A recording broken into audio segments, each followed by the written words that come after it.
વાત કરીએ વધુ એક મહત્વપૂર્ણ સમાચારની। મોરવા હડફના ધારાસભ્ય ભૂપેન્દ્રસિંહ ખાંટની અરજીને કોર્ટે ફગાવી છે। હાઈકોર્ટે આ અરજી ફગાવી છે।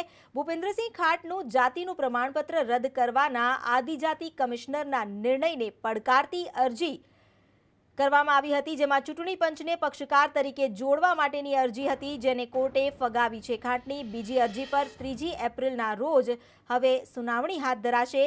હાઈકોર્ટે અરજી ફગાવતા મોરવા હડફ બેઠકને ખાલી જાહેર કરવી હોય તો ચૂંટણી પંચ નિર્ણય લઈ શકે છે। મોટી વાત, હાઈકોર્ટે અરજી ફગાવતા મોરવા હડફની બેઠકને લઈને પણ હવે સમીકરણ બદલાઈ શકે છે। જો તેને ખાલી જાહેર કરવી હોય તો ચૂંટણી પંચ આ માટે નિર્ણય લઈ શકે છે। આ અંગે જ વધુ વિગતો આપી રહ્યા છે સંવાદદાતા તેજસ મોદી। તેજસ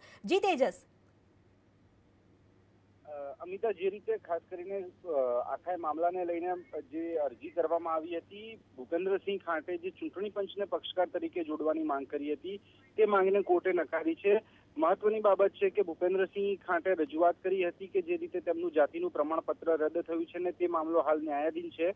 તેવા સંજોગોમાં તેમના ડિસ્ક્વોલિફિકેશન અંગે ચૂંટણી પંચ કોઈ નિર્ણય ના લઈને બેઠકને ખાલી જાહેર ન કરે તે માટે ચૂંટણી પંચને પક્ષકાર તરીકે જોડવામાં આવે। આ અરજીને હાઈકોર્ટે ફગાવી દીધી છે, એટલે હવે ચૂંટણી પંચ જો ચાહે તો આ બેઠકને ખાલી જાહેર કરવા માટેનો નિર્ણય લઈ શકે છે। અભિપ્રાય જે છે તે ચૂંટણી પંચ આપી શકે છે અને રાજ્યપાલના પરામર્શમાં આ બાબતે નિર્ણય લેવાઈ શકે છે।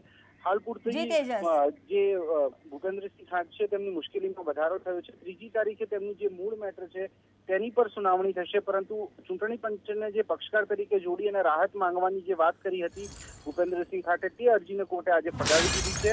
આગામી સમયમાં સુનાવણી થાય ત્યારે જાતિનું પ્રમાણપત્ર રદ કરવાનો નિર્ણય છે તે વ્યાજબી હતો કે નહીં તેની પર પણ કોર્ટ નિર્ણય લઈ શકે છે।